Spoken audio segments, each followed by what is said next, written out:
always wearing beautiful Japanese kimono, elaborate hairdos, or intricate wigs, trademarked by their impeccable makeup, geisha are truly a living work of art.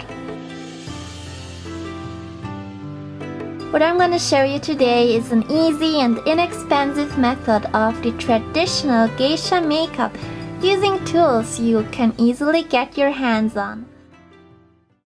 Let's start! Hydrate your skin with a light moisturizer before applying any makeup. Traditionally, geisha use a grease consisting of wax and chamomile oil. Using a light green concealer, channel out any red discoloration on your face. Good preparation is crucial for the makeup to sit neatly. Dip a makeup sponge in warm water, followed by a generous amount of white concealer. Start lining neatly along your hairline and then continue by covering all parts of your face down to your jawline, including your eyebrows. Depending on your concealer, apply enough layers to make your face appear somewhat featureless, just like a mask. To set the concealer, apply high pigmented white powder on all the concealed parts. This process is called shiro nuri, as the traditional shiro nuri makeup consisting of grease and white paste is so thick that the pores only get little opportunity to breathe.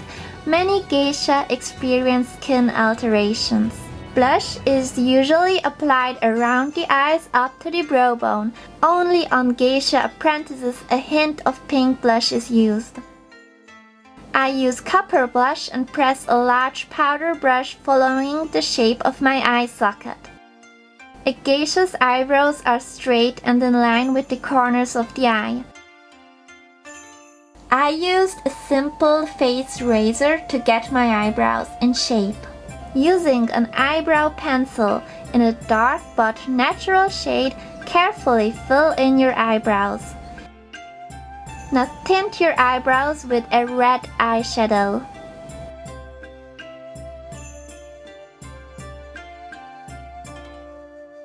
Use a kohl liner to line along your lash line.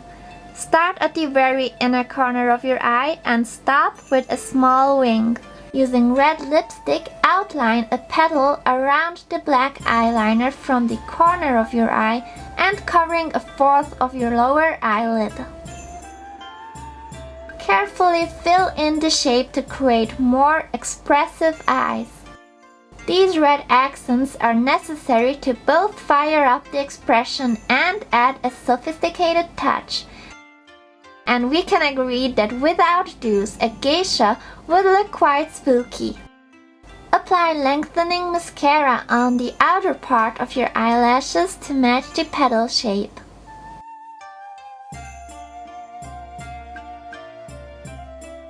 I will put some lipstick on a small brush since I'm only going to outline my lip inside my natural lip line. This aesthetic of small powder lips is called ochoboguchi and traces back to the old days of Japan.